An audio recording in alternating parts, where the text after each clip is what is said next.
Life is meant to be lived before we die, and it is important to remember that our lives are not meant to be so serious. It is crucial to engage with life in the here and now, embracing fun, joy, and play. It is essential to remember that our lives do not last forever, and we should take life less seriously. People often focus on material possessions and achievements, but they may not feel worthy. Instead, they should view life as a journey, a challenge to see how much joy can be squeezed out of every day. Money can never buy joy, peace, and passion for life. Conditions will never define us unless we decide to let them. Life will provide us with character-building moments, life lessons, and challenges that may not have been planned or desired. By changing our perspective on life challenges, we can find redirections and blessings. Maya Angelou emphasizes that we may not control all events, but we can choose not to be reduced by them. We should not fight against life when challenges come, as they will see if we can continue to give our best to the present moment. Trust that life is for the best, even the hardest moments. The Buddha's teachings emphasize the importance of learning to control one's mind and emotions to live a life in control. Many people have over 60,000 thoughts a day, but these thoughts are often not positive and are programmed by society, news channels, and social media. When a challenge appears in their life, they often react in anger and escalate into a monster problem. To control your mind and emotions, one must practice daily rituals, consistent self-work, and detox from negativity through meditation, gratitude, prayer, exercise, and detoxing from negative influences. To avoid falling into someone else's plan, one must design their own life plan and go with the flow. This includes planning for financial trouble, health issues, relationships, and emotional problems. By practicing daily rituals like meditation, gratitude, prayer, and journaling, one can attract relationships and strengthen their self-esteem.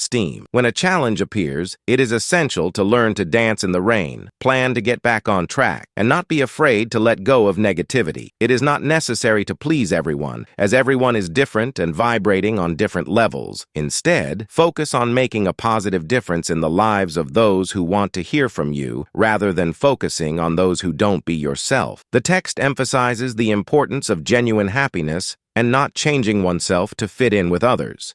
It suggests that those who love the real you and say what they feel are more likely to be happy. It also emphasizes that those who are stuck in their own misery will try to drag you into a hostile world.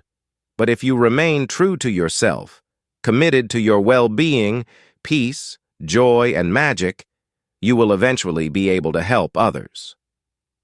The text also discusses the concept of "we're all trying to get somewhere else" a speech, which suggests that life is often filled with striving for something else, but this pursuit is an illusion.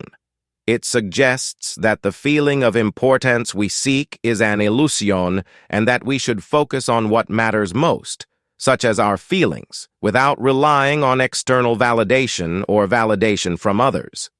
The text concludes by suggesting that we should take a moment to think about what truly matters and focus on what matters most, rather than trying to get somewhere else. By doing so, we can create a more fulfilling life. The text emphasizes the importance of not dwelling on past mistakes, failures, or past experiences. It encourages individuals to reinvent themselves and move towards a brighter future. Holding on to past events will not serve one's future or make them feel good in the present. Instead, they should focus on the present and future, forgive themselves, and move forward. The speaker also suggests that we are all dying, and it is important to appreciate each moment and live with purpose and meaning. They suggest that walking peacefully on earth is the real miracle, as many people are frantic, stress-filled, and meaningless.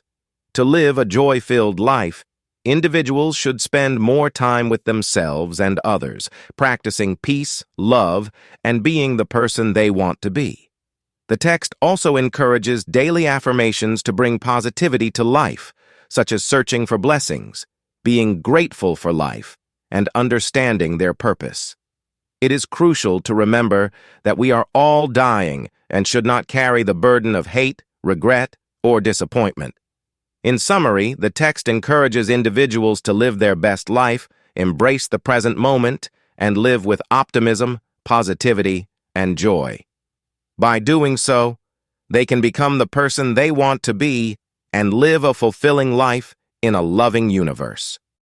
The speaker proposes a new way of living called non jarno no enjar, which not only improves one's life, but also the lives of everyone they come into contact with. This way of living is not a winning lottery ticket, but rather a feeling of magic that can bring peace and joy to one's life. It involves living in a state of complete non-judgment, non-attachment, and non-resistance to whatever shows up in one's life. Non-judgment is often the source of suffering, as humans judge every situation and circumstance as good or bad. However, when we step back and observe, we can respond better with more love for others, the situation, and ourselves. Non-attachment means living without attachment to any person, thought, emotion, or outcome. This means being non-attached to any emotion that shows up and accepting them as if they had chosen them. Living in non-attachment means living with complete freedom and detachment to what happens, accepting whatever circumstances arrive while continuing to work toward the things we really want with presence and clarity. This approach allows us to focus on the things we truly want and leave the rest of our lives behind. Non-resistance, on the other hand, does not mean doing nothing, but rather doing something non-reactive. By living in a state of non-resistance, we do not resist what happens and no longer fight against what is draining of life energy. By stepping back and being aware of what is happening, we gain power to react with focus and presence, allowing us to change any situation. In conclusion, living in a state of non-judgment, non-attachment, and non-resistance can lead to a more peaceful, understanding, and fulfilling life for all.